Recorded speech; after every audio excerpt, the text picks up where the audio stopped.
नमस्कार, आप देख रहे हैं हिमाचल आज तक। तो चलिए नजर डालते हैं आज की सुर्खियों पर। मंडी से कांग्रेस प्रत्याशी विक्रमादित्य सिंह ने कहा है कि आरएसएस सरसंघचालक मोहन भागवत को हस्तक्षेप कर हिमाचल में सनातन धर्म को बचाने की जरूरत है। कंगना को निशाने पर लेते हुए कहा कि जो खान पान हिंदू की सोच से भी दूर है, बीजेपी ने ऐसी सोच को बढ़ावा देने वाली प्रत्याशी को मंडी से उतारा है। हिडिंबा माता मंदिर में उप मुख्यमंत्री मुकेश अग्निहोत्री ने नवाया शीश। बेटी आस्था अग्निहोत्री भी रही मौजूद। बोले, सरकार बनाने की लालसा में भाजपा ने अपना लोकसभा का गणित भी बिगाड़ दिया। मुकेश अग्निहोत्री, सरकार गिराने में जयराम की अहम भूमिका, शॉर्टकट से सत्ता में होना चाहते थे, काबिज हुए एक्सपोज। उप मुख्यमंत्री, हम विकास, कल्याण और गरीब की सेवा की राजनीति करेंगे। मनाली में मीडिया को संबोधित करते हुए बोले उप मुख्यमंत्री। इसमें प्रदेश में विधानसभा के चुनाव है सर, और साथ ही लोकसभा चुनाव है सर, किस तरह आप देख रहे हैं सर? जब कांग्रेस तरफ से यहाँ पे टिकट का आवंटन नहीं हो पाया सर। कांग्रेस का टिकटों का प्रोसेस चल रहा है और बहुत जल्दी टिकटों का घोषणा कर दी जाएगी। और मंडी सीट पे तो टिकट की घोषणा हो चुकी है पार्लियामेंट की, और विक्रमादित्य सिंह को चुनावी दंगल में उतारा गया है, जो हमारे पीडब्ल्यूडी मिनिस्टर हैं। और ये कांग्रेस की सीट है और उनकी माता श्रीमती प्रतिभा सिंह ने खाली की है। इस सीट को हम रिटेन करेंगे किसी भी कॉस्ट पे। सर किस तरह देख रहे सर, क्योंकि दूसरी तरफ सर भाजपा प्रत्याशी कंगना बहुत किस मैदान में यहाँ से उतरे, तो किस तरह देख रहे सर? कंगना जी को भारतीय जनता पार्टी ने चुनाव में उतारा है, लेकिन प्रदेश के विकास के लिए यहाँ पे एक सीरियस राजनेता की जरूरत है, जो इस कॉन्स्टिट्यूंसी के विकास को देखे। और जितने भी फिल्म स्टार अभी तक राजनीति में आए हैं, उनका प्रयोग यही बताता है कि वो जो है या तो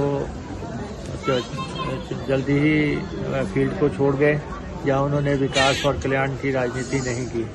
तो ये तो देवभूमि है, और वीरभद्र सिंह जी की ये कर्मस्थली भी है। वो 6 दफ़ा मुख्यमंत्री रहे, 60 साल की उनकी राजनीति रही, केंद्र में मंत्री रहे, हिमाचल कांग्रेस के अध्यक्ष रहे। और उन्होंने जो यहाँ पे बोया है उसकी कटाई जो है कांग्रेस पार्टी करती आई है, और लोगों ने उसमें पूरा साथ दिया है।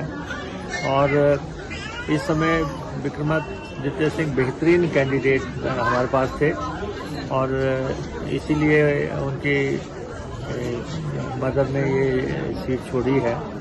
और दूसरा, कंगना रनौत भी ये चाहती थी कि प्रतिभा सिंह चुनाव ना लड़ें, और तो हमने उनकी बात भी रख ली कि जो वो चाहती थी उनके मुताबिक भी हमने फैसला कर दिया कि विक्रमादित्य लड़ेंगे। और विक्रमादित्य यूथ आइकन है, और बहुत बड़ी उनकी फॉलोइंग है, और बहुत अच्छा रिस्पांस उनको मिल रहा है। और हम मुद्दों की राजनीति करेंगे, हम विकास की राजनीति करेंगे, कल्याण की राजनीति करेंगे। हम जो है निम्न स्तर की राजनीति में ना हम विश्वास रखते हैं, ना हम करेंगे। कंगना कहाँ से आई है, क्या उनकी पृष्ठभूमि है, हमें इन बातों से कोई सरोकार नहीं है। हमें तो ये है कि ये जो हमारी सीट है मंडी, कुल्लू और इस बाकी ट्राइबल इलाका यहाँ पे आता है, इनके विकास के लिए क्या होना है। कुछ लोग इस चुनाव को जो है की दिशा भटकाना चाहते हैं, तो हमारा ऐसा कोई मकसद नहीं है। भारतीय जनता पार्टी और कांग्रेस पार्टी आईपीएल मैच की 2 टीमें हैं और भारत की जनता दर्शक है। यह बात आज अखिल भारतीय क्षत्रिय महासभा के प्रदेश उपाध्यक्ष जितेंद्र राजपूत ने यह बात कही। उन्होंने यह भी कहा कि जब हमने मशाल यात्रा निकाली, दिल्ली से शिमला पहुंचे और निराहार मशाल यात्रा करके मुख्यमंत्री से भेंट किए, तो उन्होंने हमारी बात को तरजीह नहीं दी। यहाँ तक कि हमें तो पानी तक नहीं पियाया गया, जबकि हमने इतनी लंबी मशाल यात्रा भूखे रहकर की थी। जितेंद्र राजपूत ने यह भी कहा कि हमारे देश में जातियों के नाम से 3 जाति वर्ग के लोगों को आरक्षण दिया जा रहा है, मगर सामान्य वर्गों को इस सुविधा से वंचित रखा गया है, जबकि हम अपने ही देश में सुविधाओं से वंचित होकर गुलामी का जीवन जी रहे हैं। अखिल भारतीय छत्री महासभा के प्रदेश उपाध्यक्ष ने आम जनता से नोटों में वोट डालने का भी आह्वान किया गई और उन 4 बिरादरियों में से 3 बिरादरियों को उनका आयोग बना करके उनको आजाद प्रशासनिक तौर पर और राजनीतिक तौर पर कर दिया गया, तो फिर सामान्य वर्ग की बिरादरी के लिए यह आजादी क्यों नहीं? आखिरकार सामान्य वर्ग की परिवारों के लिए, आखिरकार हम ब्राह्मणों के लिए, हम ठाकुरों और हम खत्रियों के लिए कोई कमीशन क्यों नहीं फॉर्म किया गया हमारे देश की सरकार के द्वारा? हमारे साथ क्यों यह काड़ा व्यवहार किया गया? हम मुंगेरी लाल के ख्वाब को लेकर के जी रहे हैं जनरल कैटेगरी वाले कि हम लोग इस देश में आजाद हैं, जबकि हम प्रशासनिक राजनीतिक तौर पर, कानूनी तौर पर आज भी गुलाम हैं। हाँ, हम आज भी गुलाम हैं और हम आज भी बंधुआ मजदूर हैं। कभी एक बिरादरी, कभी एक समाज क्या आजाद भारत के अंदर राजनीतिक और प्रशासनिक बेड़ियों के साथ बंद करके, बंधुआ मजदूर बन करके, गुलामी की जंजीरों में रह करके अपने आप को आजाद कह सकता है? मेरे अनुसार नहीं कह सकता है। हमारा समाज यह जानता जरूर है कि हम लोग राजनीतिक तौर पर और प्रशासनिक तौर पर गुलाम हैं, लेकिन मानता नहीं है। हमारे समाज की हालत कुछ ऐसे हो गई है कि जैसे आप हाल ही में हो रहे आईपीएल क्रिकेट मैच के दौरान देखते हैं। आईपीएल क्रिकेट मैच के दौरान एक स्टेडियम होता है बहुत बड़ा, जिसके अंदर लाखों की संख्या में दर्शक बैठे होते हैं। उस ग्राउंड के अंदर 2 टीम मैच खेल रही होती है। तो ये देश की कल्पना मैं कुछ आईपीएल मैच की तरह करता हूं कि ये देश एक आईपीएल के ग्राउंड की तरह है। उस ग्राउंड के अंदर 2 टीम मैच खेल रही हैं और वो टीम है भारतीय जनता पार्टी, कांग्रेस पार्टी। ये वो 2 टीम है। पूर्व सांसद नेता तजिंदर पाल सिंह बिट्टू के इस्तीफे पर हिमाचल प्रदेश कांग्रेस अध्यक्ष प्रतिभा सिंह ने कहा, हाईकमान को तय करना है कि वे किस कारण से बाहर गए हैं, उनकी क्या नाराजगी थी। कोई दूसरा सह प्रभारी लगाया जाएगा जो पार्टी की मजबूती के लिए काम करेंगे। तजिंदर सिंह पाल बिट्टू ने ज्वाइन कर दिया कांग्रेस पार्टी ने, सह प्रभारी थी हिमाचल प्रदेश के, तो किस तरह का नुकसान मानती पार्टी? देखिए, ये तो हाईकमान ने अब डिसाइड करना है कि वो किन कारण से बाहर गए, क्या उनकी नाराजगी थी।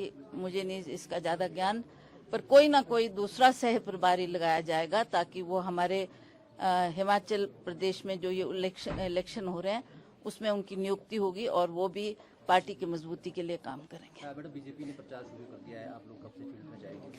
हमारा प्रचार तो बहुत पहले शुरू हो गया था, हम लोग तो है फील्ड में काम कर रहे हैं, पर ये एक बैठक इसलिए बुलाई गई है कि सभी को आदेश दिए जाए, सभी को निर्देश दिए जाए और वो भी जाकर अपने अपने क्षेत्र में काम करें। हिमाचल प्रदेश के मुख्यमंत्री सुखविंदर सिंह सुक्खू ने कहा, आज हमारी शिमला लोकसभा क्षेत्र के प्रत्याशी, शिमला ब्लॉक कांग्रेस कमेटी के अध्यक्ष, जिला कांग्रेस कमेटी के अध्यक्ष, जिला परिषद के सदस्य, पूर्व विधायक, वर्तमान विधायक और मंत्रियों की बैठक बुलाई है। बैठक में चर्चा करके शिमला के लिए रणनीति बनाएंगे। इस सिलसिले में बैठकों का दौर चल रहा है।